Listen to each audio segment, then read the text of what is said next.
maior é o que serve. Isso é o quê? Andar na contracultura, numa época em que todos querem ser servidos. Numa época em que fala-se tanto do empoderamento contra a violência, Jesus nos ensina que a gente deve abençoar os que nos perseguem, que nós devemos amar os nossos inimigos. Isso é contracultura. Está dando para entender como que a Bíblia ela sempre entra na contramão da cultura do mundo? Porque a cultura de Deus é baseada nos princípios do reino de Deus, e os padrões de Deus são opostos aos reinos deste mundo. Os padrões de Deus, inclusive, não se degeneram ao longo do tempo, eles são sempre os mesmos e duradouros. Um outro livro muito interessante, que eu até gostaria de recomendar, é o livro Contra a Cultura, do pastor jovem americano chamado David Platt. E ele fala algo muito interessante, que a contracultura cristã não é o desejo de acabar com a cultura vigente do mundo, inclusive porque isso seria impossível. Por causa disso que nós não somos truculentos, que não adianta a gente sair batendo de frente com a cultura do mundo. Mas contracultura é pregar que existe só um Deus, uma só verdade, quando nesta sociedade moderna em que vivemos, tudo é relativo. Eu gostaria que você abrisse a sua Bíblia comigo em Gênesis capítulo 3, leremos do versículo 1 ao versículo 5.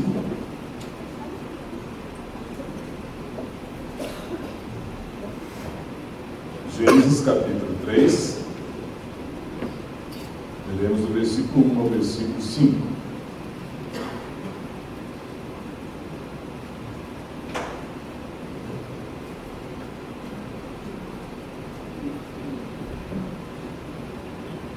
Diz assim: ora, a serpente era o mais astuto de todos os animais selvagens que o Senhor Deus tinha feito. E ela perguntou à mulher: foi isto mesmo que Deus disse? Não comam de nenhum fruto das árvores do jardim? Respondeu a mulher à serpente: podemos comer do fruto das árvores do jardim, mas Deus disse: não comam do fruto da árvore que está no meio do jardim, nem toquem nele, do contrário vocês morrerão. Disse a serpente à mulher: certamente não morrerão. Deus sabe que no dia em que dele comerem, seus olhos se abrirão, e vocês serão como Deus, conhecedores do bem e do mal. E aqui a gente tem algumas questões interessantes para analisar. Primeiro, em momento algum, Deus falou que a mulher não poderia tocar no fruto. Lembrando que esse fruto, em momento algum, a Bíblia fala que é uma maçã, como está corriqueiro, pode ser uma jaca, uma graviola, qualquer coisa. Mas, em momento algum, a Bíblia fala que não podia tocar, fala que não deveria comer. Eva acrescentou algo, falando em nome de Deus, aquilo que ele não falou, e isso é um problema. E outra coisa que a gente observa aqui, é uma estratégia do diabo, lançando e suscitando algumas dúvidas. Será que Deus realmente te ama? Será que Deus sabe realmente o que é certo? Será que Deus sabe o que é melhor para você? A serpente, caracterizada pelo inimigo, começa a lançar essas dúvidas, tentando colocar Deus no banco dos réus. E é o que a gente vê hoje nessa sociedade em que vivemos. Não é simplesmente uma sociedade ateísta que não crê em Deus, mas uma sociedade anti-Deus, onde hoje tudo é relativo. O objetivo do inimigo era mostrar claramente, não simplesmente uma rebelião do homem, mas colocar em xeque o caráter de Deus. O inimigo queria mostrar que ao comer da árvore do conhecimento do bem e do mal, o homem fosse juiz da sua própria moralidade, que o homem fosse agora o seu senhor. O que o diabo estava querendo dizer é: você não precisa que Deus escolha o que é melhor para você, seja dono do seu nariz, faça de acordo com a sua vontade, não permita que ninguém se meta na sua vida, faça do jeito que você quiser. Era essa a motivação do inimigo. E hoje o inimigo tenta exatamente colocar essas mesmas coisas. Ou seja, seja sempre o seu senhor. E na cultura que a gente vive, em que cada um busca o seu próprio bem-estar, quando a Bíblia fala da necessidade de estarmos sujeitos ao senhorio de Cristo, de nos sujeitarmos a Ele, e todo aquele que não se sujeitar ao senhorio de Cristo terá um fim com o diabo no inferno com seus anjos. Isso é uma reação da contracultura. As pessoas não podem aceitar. É lógico que não fazemos isso de uma maneira truculenta, mas a Bíblia diz isso. E dessa maneira há uma tendência das pessoas de quererem pregar um evangelho mais palatável, um evangelho mais fácil de ser digerido, um evangelho fofinho, esse evangelho de internet que a gente escuta, um evangelho em que a pessoa não se sinta ofendida, já que a contracultura cristã, a palavra do reino, é ofensa para o mundo. Mas presta atenção, não devemos fazer isso simplesmente num conservadorismo, numa religiosidade ou num tradicionalismo. É fundamental que questões como justiça social, moralidade sexual, aborto, machismo, feminismo, racismo, todas essas questões sejam tratadas sempre pelo zelo da glória de Deus. A nossa motivação deve ser sempre o zelo pela glória de Deus, porque é aqui que a contracultura cristã deve ter o seu ponto de partida. Porque se não for pela glória de Deus, será simplesmente por uma tradição, por uma religiosidade. Eu vou te dar um exemplo. Amanhã, aquele jovem cristão solteiro encontra com seus amigos da faculdade, lá no trabalho, e eles começam a contar as aventuras amorosas que tiveram no final de semana, e na hora que ele te pergunta, e aí, o que você fez no final de semana? Eu fui à igreja. E você não foi com a sua namorada no motel? Não. Por quê? Porque a minha igreja não permite. Se essa for a sua motivação, se esse for o seu argumento, é algo puramente religioso e não pelo zelo da glória de Deus. Quando vemos a pobreza no mundo, nós somos incitados a agir. Por quê? Porque ansiamos que Deus seja colocado como defensor dos fracos e oprimidos. Em relação ao aborto, de uma maneira geral, somos a favor da vida. Por quê? Porque queremos que Deus seja exaltado como Senhor da vida. Igualmente em relação à homossexualidade, nós não devemos ter uma postura de sair destilando ódio em relação aos homossexuais, mas termos uma atitude amorosa para com eles, mas firmes em relação ao propósito de Deus sobre esse assunto. E não simplesmente por uma questão de conservadorismo, mas porque nós entendemos que a sexualidade foi definida pelo Criador e que não autorizou em momento algum o homem redefinir aquilo que ele projetou. Na sociedade em que vivemos, a gente só consegue viver contra esse vento da sociedade se estivermos radicalizados em Cristo. Meramente frequentadores de culto, religiosos, bonzinhos, não aguenta a pressão. Lá na universidade, o jovem cristão só consegue se posicionar se ele estiver firmemente radicado em Cristo Jesus. Radicalizado em Cristo Jesus. E essa palavra radical acabou sendo usada de uma maneira pejorativa, de pessoas que defendem uma causa de uma maneira extremada, mas na realidade a palavra radical deriva do latim radix, e aí vem a palavra raiz. Ou seja, o discípulo radical é aquele discípulo que tem raízes. Ele não é alguém como um cogumelo que nasce da noite para o dia.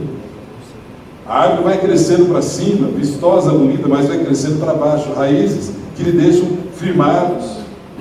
Não numa religião, mas em Cristo. E hoje, na sociedade que a gente vive, a gente tem muito hoje de fazer o kit evangélico. Eu vou escolhendo as áreas que me interessam. E aquele que é radicalizado em Cristo, ele não escolhe as áreas pelas quais ele quer se sujeitar ao Senhor Jesus, mas ele faz isso de uma maneira espontânea, porque Cristo reina na sua vida. Para a gente andar em contracultura, é necessário o inconformismo. É necessário o inconformismo. Em Romanos capítulo 12, versículo 2, diz assim: não se amoldem ao padrão deste mundo, mas transformem-se pela renovação da sua mente, para que sejam capazes de experimentar e comprovar a boa, agradável e perfeita vontade de Deus. A Bíblia diz que existe a necessidade de renovarmos a nossa mente. Por que renovarmos a nossa mente? Porque a pressão que a gente sofre hoje na sociedade para estarmos pensando, vivendo e agindo igual ao mundo é enorme. Precisamos da renovação da mente. Pelo que você enxerga o mundo? Quais são as lentes que não percebemos? Hoje há um domínio na educação, nas leis e nas mídias sociais em relação ao pensamento do mundo. Eles dominam essas áreas. E nós começamos, sem perceber, de repente, acharmos que é comum aquilo que a Bíblia diz que pode ser normal, mas não comum. Assuntos que são contrários à vontade de Deus começam a se tornar comuns, porque você escuta um colega falando, um professor falando, na mídia e nas redes sociais, e todo mundo vai pensando dessa maneira e vai formando todo um pensamento. O mundo sempre vai tentar nos jogar no seu molde. E essa é a questão. Qual tem sido o seu molde? O molde do mundo ou o molde de Deus? A Bíblia diz que a gente não deve tomar o molde do mundo. Ah, mas todo mundo faz. E a gente não é todo mundo, nós somos filhos de Deus. Amém. Lavados, regenerados em Cristo Jesus, com a mente de Cristo. E precisamos da mente renovada. Não tomar a forma do mundo é agir contrário como o mundo age. Vou dar um exemplo. É sermos misericordiosos num mundo que não tem misericórdia. É sermos amorosos num mundo de desamor. Num mundo em que bateu, levou, a gente devolveu o mal por mal. Isso é contra a cultura. É você ter atitude amorosa, como várias vezes aqui a gente faz, de se preocupar e alimentar o morador de rua. É amar aquele dependente químico, do álcool, que a sociedade rejeita. A gente tem a casa de recuperação. É você se preocupar com aquelas pessoas que estão despossuídas. É você amar e ter uma palavra de acolhimento para a moça que é garota de programa, para o travesti.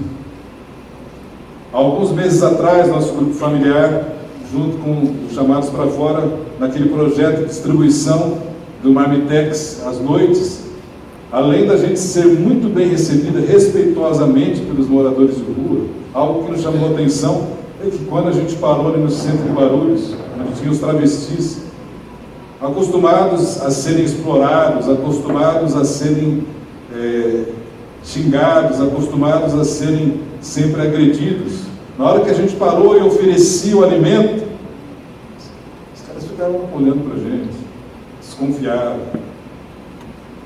E aí eles aceitavam o alimento com muita gratidão, muito respeito.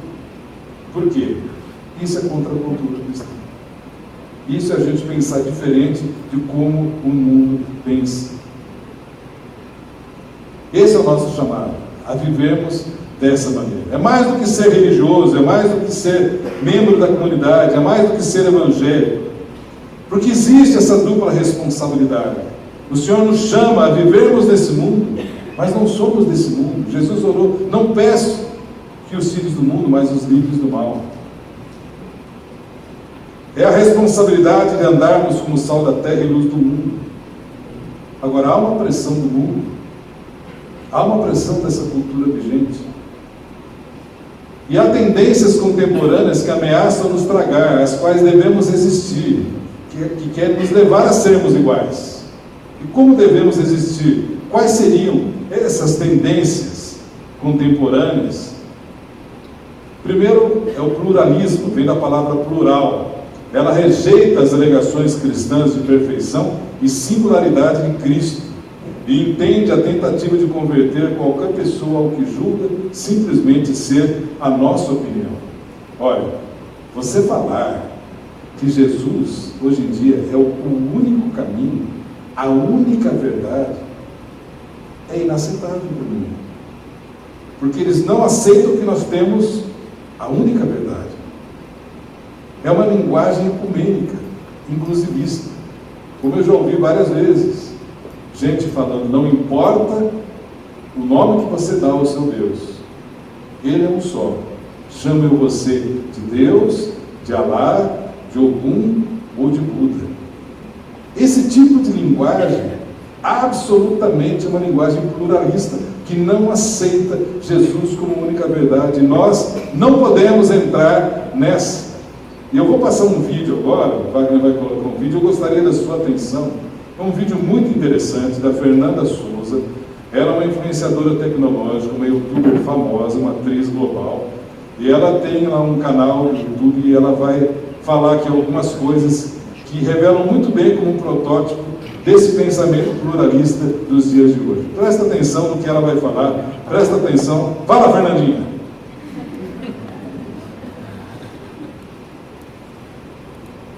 A boca aberta, hein?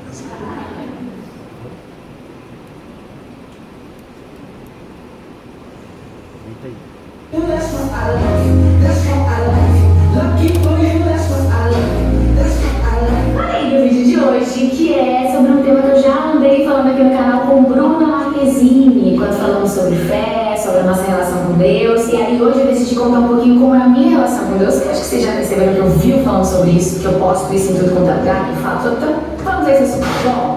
Os meus avós, por parte de mãe, eram evangélicos. Os meus por parte dos pais, meus avós, eram católicos. Minha mãe é católica, meu pai também era, mas eles não frequentavam muito a igreja. Porém, a minha mãe sempre foi uma pessoa muito, como é que eu posso dizer? Ela é da minha pegada, a gente é a melhor amiga de Deus. A minha mãe é fofa no nível que ela escreve na Bíblia cartas para Deus. Ela fala coisas, ela pede coisas, ela agradece coisas, ela tem uma relação muito direta. Eu brinco o WhatsApp dela com Deus, que é na Bíblia, direto. Nossa Senhora, como eles são melhores amigos. Agora, a minha relação com Deus começou a ficar mais estreita mesmo depois que eu fui crescendo. Eu tenho uma tia que é espírita, que eu li livros espíritas, mas muito livros. Eu amo a doutrina espírita. Eu acredito muito, acho que trouxe respostas para minha vida. E quando eu digo que trouxe resposta, não é porque eu estou querendo excluir as outras religiões, dizendo que essa resposta só vi nessa religião. Não, eu sou uma pessoa super ampla nesse aspecto. Eu vou conhecendo e vou me afeiçoando, então tudo bem, eu realmente me afeiçoei. E aí depois disso eu comecei a estudar um tempo depois Cabala. E a história da Cabala é surreal.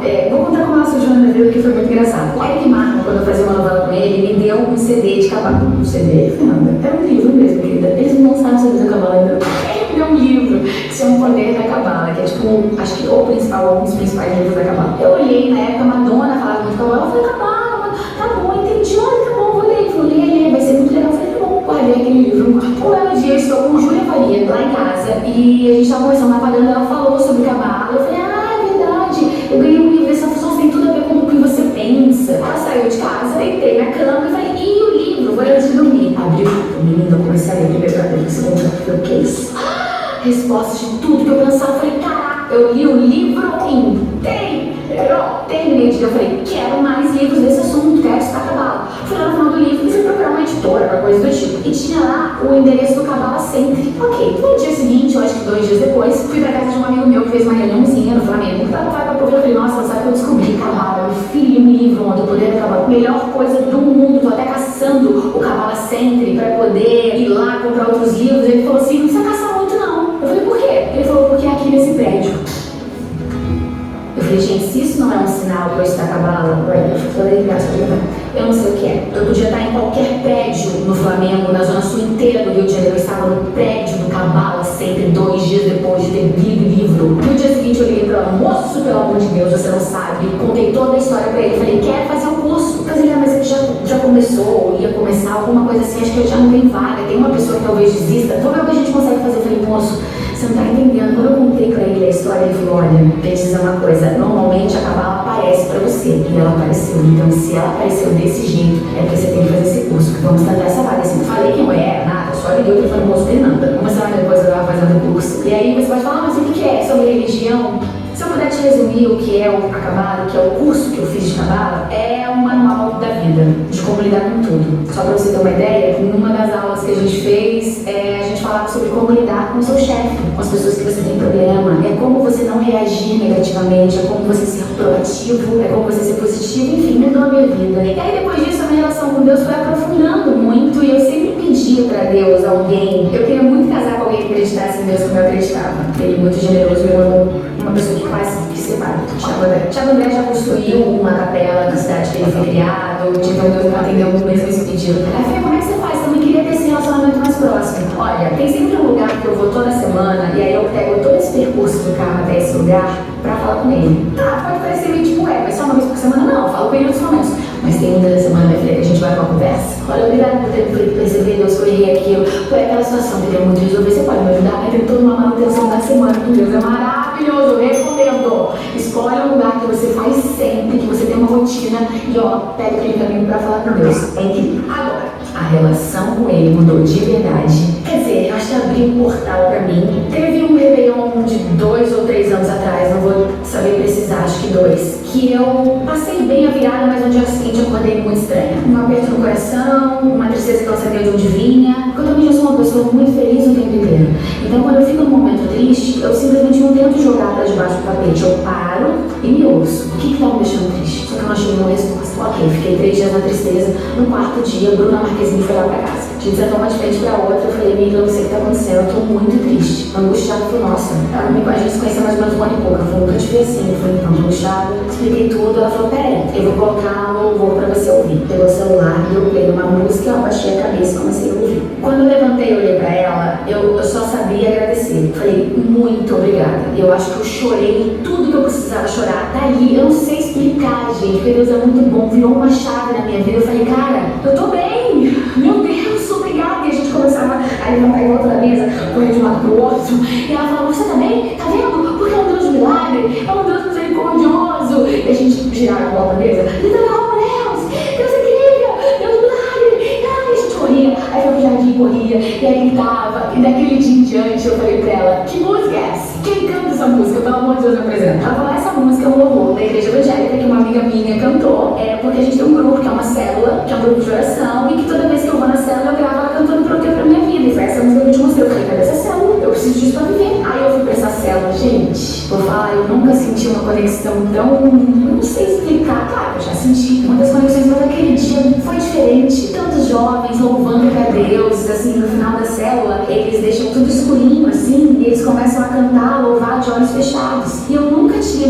ficado assim entregue daquele jeito, sabe? E eu vi eles cantando com a mão pra cima, cantando com toda a força, eu olhei e falei, Bruna, o que é isso? Deus tá aqui. Ela falou, não tá, eu chorava, eu falava, meu Deus. E aí, dito feito, depois disso eu falei pra Bruna, eu quero ter uma célula em casa, comentei com o Thiago, que já queria muito também ter um grupo de oração, e aí a gente fez a nossa célula, porque o melhor amigo dele também é evangélico, tinha uma célula em casa, trouxe o pastor Ed. Muitas vezes eu e a Bruna na célula, a gente olhava e falava assim, cara, hoje ele tá direto na gente, hoje ele tá focado na nossa alma. O pastor só falava uma coisa assim, vinha muito certeiro. Eu falei, gente, é isso.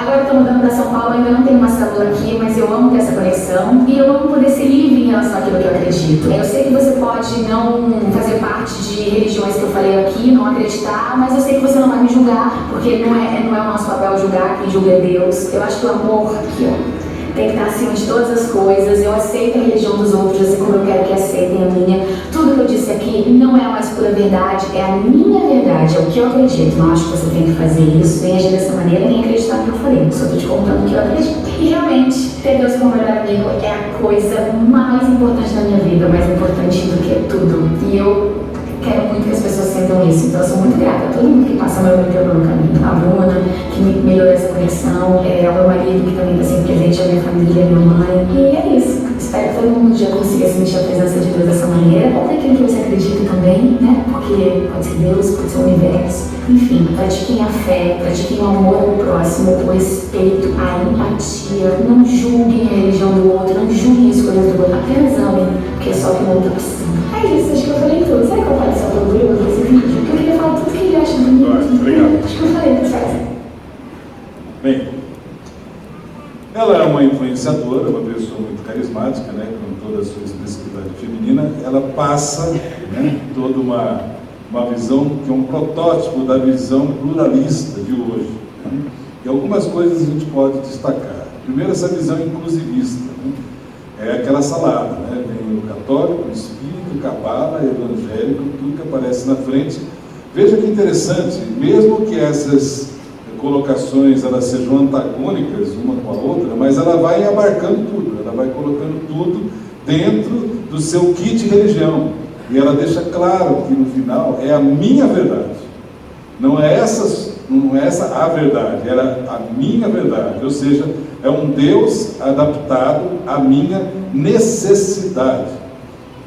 Não há momento algum uma reflexão sobre arrependimento, sobre pecado, sobre mudança de vida, mas é uma moça que está procurando Deus. É uma moça que está procurando Deus. A grande questão é que o que é oferecido ali é uma meia-verdade. E principalmente, lembrando que há um DNA em nós que nos leva, um DNA de Deus, que nos leva a buscar a Deus. E algo assim muito bonitinho, a maneira como ela coloca, mas uma coisa tem que ficar clara, meus irmãos. O relacionamento com Deus, de maneira alguma, pode se basear nas minhas experiências. Mas o meu relacionamento com Deus tem que partir necessariamente através da revelação de Cristo Jesus.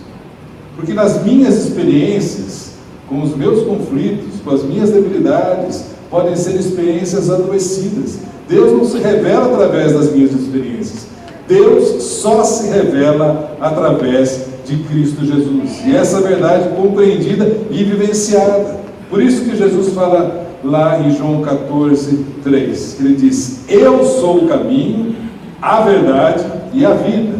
Não é que ninguém vai ao Pai, ninguém vem ao Pai, senão por mim. Somente através de Jesus que podemos conhecer a Deus, e um Deus naquilo que Ele realmente é, não em cima das nossas experiências pessoais. Por isso, em Atos 4,12 diz assim: em nenhum outro há salvação, porque também debaixo do céu nenhum outro nome há dado entre os homens, pelo qual devamos ser salvos.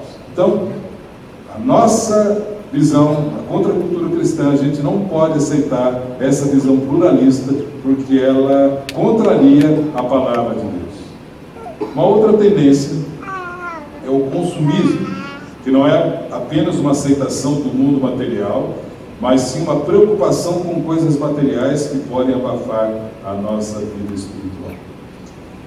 E tem que ficar claro que todos nós devemos buscar a excelência no trabalho, no estudo, em cursos. Isso é muito importante, a gente está se desenvolvendo, e foi muito edificante a gente ouvir o testemunho aqui da Lana, de todo o seu esforço e consideração. Mas veja que a Lana, ela colocava a glória para Deus. Não é para algo pessoal. Simplesmente eu não tenho que trabalhar para acumular simplesmente com a minha visão consumista. Eu tenho que fazer isso com a visão de abençoar. Não simplesmente de ter, mas com a visão de ser. E o Valdir deixou bem claro aqui esse espírito de gratidão nos dízimos e nas ofertas, em que eu não faço por obrigação. E todas as vezes que eu vou entrando nesse espírito consumista e me leva a comprometer, e eu não tenho como dar, eu não tenho como abençoar, significa que algo está errado. Os meus valores estão errados. 1 Timóteo capítulo 6, versículos 6 e 7 diz assim: de fato a piedade com contentamento é grande fonte de lucro, pois nada trouxemos para este mundo e dele nada podemos levar. Então, na contracultura cristã, não podemos assimilar o pluralismo nem o consumismo, e muito menos o relativismo ético, numa sociedade em que tudo é relativo. Tudo é relativo. E as pessoas se confundem diante das mais experiências do absoluto. Tudo aquilo que é absoluto aqui no Brasil é difícil de ser entendido, porque a gente tem sempre o famoso jeitinho brasileiro, que em tudo a gente dá um jeito. Por exemplo, a Bíblia diz: o sexo é reservado somente para o casamento. Mas espera aí, Deus. Lá o pastor X, ele diz que ele tem uma visão diferente. A missionária Y, ela acha que a gente já está um tempo juntos, não tem problema, afinal são outros tempos. Tudo é relativo. a gente tem que repartir o pão. Qual seria esse pão? É um pão teologicamente, um pão integral? É um pão francês? É o pão da vida? É o pão natural? Quando a gente começa a relativizar as coisas, isso é extremamente perigoso e isso pode entrar na igreja. A ponto de hoje, segundo o Instituto Lifeway, 50% de jovens e adolescentes que se dizem cristãos, solteiros, têm uma vida sexual ativa. Vão abrindo espaço e negociando os seus valores. E isso é algo extremamente perigoso e não podemos entrar nessa. Porque o relativismo é focado no homem. Vou te dar um outro exemplo. Jesus diz em Lucas 16:18: todo aquele que repudia sua mulher e casa com outra comete adultério. E quem casa com a que foi repudiada pelo marido também comete adultério. Mas, Edmilson, isso é relativo. Afinal, o que importa é que a pessoa seja feliz. Porque o foco é um foco antropológico, é o foco no homem. Enquanto que no reino de Deus o foco é no Senhor Jesus.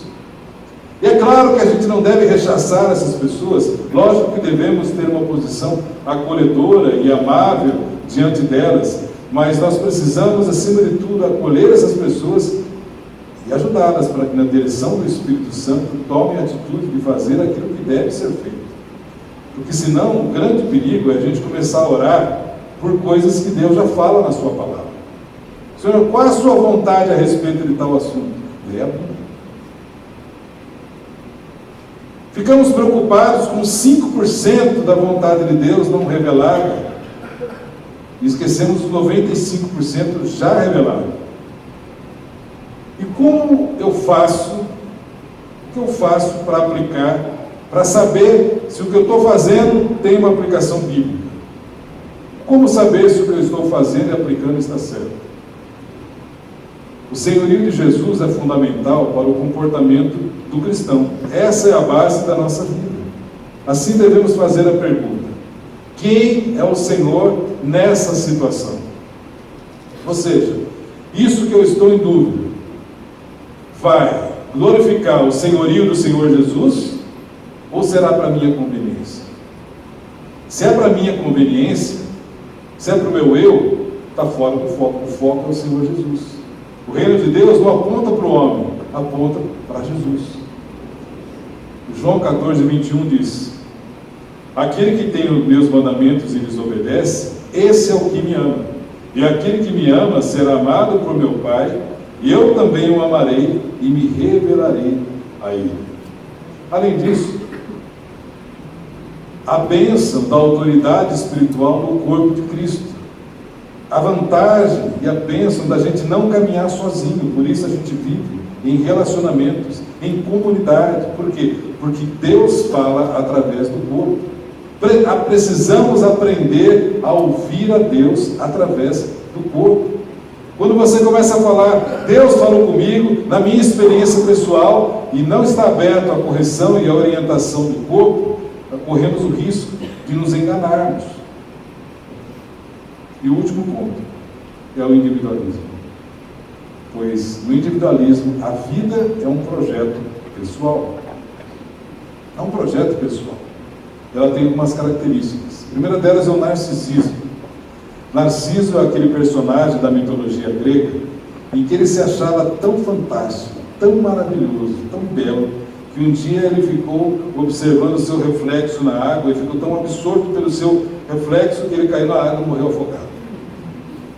O narcisista é aquele, como dizia Caetano Veloso, que diz não a tudo aquilo que não é espelho. É aquele que quer que as coisas sejam feitas somente do seu jeito, da sua maneira, pensando simplesmente em si mesmo. E isso está espalhado em nossa sociedade. É só você ler as mídias sociais a quantidade de selfies, sozinho. E ainda põe o versículo, né? Tira a foto de biquíni, o Senhor é meu pastor, nada me falta. Então o cara põe, né, o rosto assim, a alegria do Senhor é a minha força. É uma tendência da sociedade atual e não tem nada a ver com amar a si mesmo que a Bíblia diz. Quando nós nos focamos em nós mesmos demasiadamente, lembra daquela música do Tráfico de Rigor? Eu me amo, não posso viver sem mim. Significa que o nosso foco está voltado em nós mesmos. O amor bíblico é o amor ágape, sacrificial, é o amor voltado aos outros também. E algo fundamental, além do narcisismo, outra característica é o não apeso, a terceirização da culpa. Há uma tendência a gente atenuar a responsabilidade individual dos conflitos que vem à consciência. E fica mais fácil quando a gente terceiriza a culpa, porque aí a gente fica tranquilo. Culpa sua não, é do outro, é da sociedade, é do pastor, é do presidente, é disso, aquilo, tal. Alguém é responsável, menos eu. Eu estou lendo um livro do pastor Jorge Betian, que deve sair em breve em português, fantástico, que chama Formação do Caráter. É um livro novo, em que ele fala o quanto essa questão da terceirização da culpa tem feito com que a mentalidade dos cristãos fique estagnada. Afinal, quem não reconhece o seu erro não muda. E a gente vai transferindo a responsabilidade a terceiros. E isso influencia, a Bíblia deixa claro que há vários fatores que podem influenciar nossa maneira de ser, mas o que determina é a nossa escolha. Não há na Bíblia como você terceirizar a responsabilidade. A outra é a vitimização. Eu sou uma vítima. Não cobrem nada de mim. Eu preciso de atenção. Por favor, prestem atenção em mim. Eu sou uma vítima. A necessidade de estar no centro. Hoje é, amanhã não é mais. Não há compromisso com a constância e com a coerência. Escuta, mas você está mudando de ideia, você falou isso aqui agora. Há pouco tempo você falou diferente disso. Mas há quanto tempo? Mas 2 semanas atrás. 2 semanas, cara, já é muito tempo. Hoje eu já penso de uma maneira diferente. Não há uma conexão, uma ideia de lógica. O que é importante é hoje. Já passou. É a desconstrução dos valores. Algo que não adianta mais é você ficar falando assim, no meu tempo isso acontecia. Hoje é a experiência pessoal o que vale. Eu quero a minha experiência, como foi mostrado no vídeo, é a minha experiência. Eu não quero que nem determine a minha maneira de crer. Ela falou, é a minha experiência.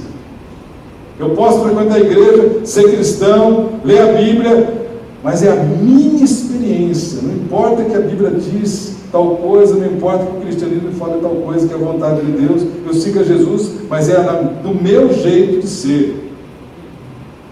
E tudo é desconexo e frágil. Não precisa ter lógica. O que importa é o custo-benefício pessoal. Ou seja, desfrute da vida o máximo que você puder hoje. Carpe diem. Desfrute da vida, porque o que vale é o hoje. E o último é a identidade. Identidade deixou de ser algo que você herda para ser algo que você procura. Não interessa a formação. Eu quero hoje ter as minhas experiências e eu quero ter a minha identidade, do meu jeito, da maneira que é conveniente. Não quero que ninguém pense no meu lugar. A vida é minha. Veja como todas essas características da sociedade apontam para quem? Para o homem. Sempre é o eu. Para o homem. Aquilo que é conveniente para mim. E a gente tem que lembrar que na contracultura, o alvo não é o homem, mas é Deus. A contracultura cristã, o Evangelho, a Bíblia toda não aponta para o homem, aponta para Deus. E devemos relembrar 3 questões extremamente importantes. Primeiro, o propósito eterno de Deus. Fomos predestinados para sermos semelhantes a Cristo Jesus. Romanos 8, 29. Pois aqueles que de antemão conheceu, também os predestinou. Para quê? Para serem conformes à imagem do seu Filho, a fim de que ele seja o primogênito entre muitos irmãos. Não é o meu jeito, não é a minha identidade, mas é o caráter de Cristo forjado em mim. Segundo o propósito histórico de Deus, nós estamos sendo transformados pelo Espírito. 2 Coríntios 3,18, mas todos nós, com o rosto descoberto, refletindo como em espelho a glória do Senhor, somos transformados de glória em glória, na mesma imagem. Imagem de quem? De Cristo, como pelo Espírito do Senhor. Deus tem um processo histórico na minha vida, que não é simplesmente me levar ao céu, isso é consequência. O processo histórico de Deus na minha vida é me fazer semelhante a Cristo Jesus. E o último, o propósito escatológico, futuro de Deus. Qual que é? Seremos como Ele. 1 João 3,2. Amados, agora somos filhos de Deus e ainda não se manifestou o que haveremos de ser. Mas sabemos que quando Ele se manifestar, seremos semelhantes a Ele, pois o veremos como Ele é. Deus vai terminar toda a boa obra iniciada em cada um de nós, não nos tornando simplesmente evangélicos, mas parecidos com Cristo Jesus. Amém. Meus irmãos, nós estamos aqui com duas culturas, dois sistemas de valores, dois padrões, dois estilos de vida, dois mundos, dois reinos. A nossa escolha é uma escolha adaptada à cultura desse mundo ou é a contracultura de Deus? O chamado de Deus é para andarmos em contracultura. O nosso chamado é para exatamente fazer a diferença. E nós só faremos a diferença se estivermos radicalizados em Cristo Jesus, renunciando o nosso próprio eu e exaltando sempre o Senhor acima de tudo e acima de todos. Amém, amados? Vamos orar. Senhor, nós queremos estar ancorados na Tua Palavra, ao léu do vento do Teu Espírito Santo, entendendo os tempos modernos, mas de maneira alguma abrindo mão da nossa identidade. Queremos ser Teus filhos, Senhor, caminhando no Teu temor, caminhando em graça diante de Ti. Livra-nos da religiosidade, do tradicionalismo, coisas ocas que não fazem nenhum tipo de diferença. Mas nós queremos andar, Senhor, em contracultura, como sal da terra e luz do mundo, chamados pelo Senhor para fazer a diferença, mas sempre pensando na Tua glória. Mas essa é a nossa motivação, que o nome do Senhor seja glorificado. Porque essa foi a motivação de Jesus, fazer a vontade do Pai e glorificar o Pai. Então essa é a nossa motivação, te glorificar acima de tudo e te obedecer, Senhor. Para isso nós precisamos da revelação e do entendimento de Cristo Jesus em nós, para que possamos caminhar em seriedade e temor diante do Senhor. Que essa palavra continue falando aos nossos corações. Que durante a semana, quando estivermos nas mais diversas circunstâncias da vida, o Teu Espírito, aquele que nos guia a toda a verdade, continue falando conosco. Que a graça do Senhor Jesus, a paz e o amor de Deus, nosso Pai, a consolação e a convicção do Espírito Santo esteja sobre toda a Igreja de Deus, hoje e para todo sempre. Amém. Amém. Um domingo abençoado, desfrute para a glória do Senhor.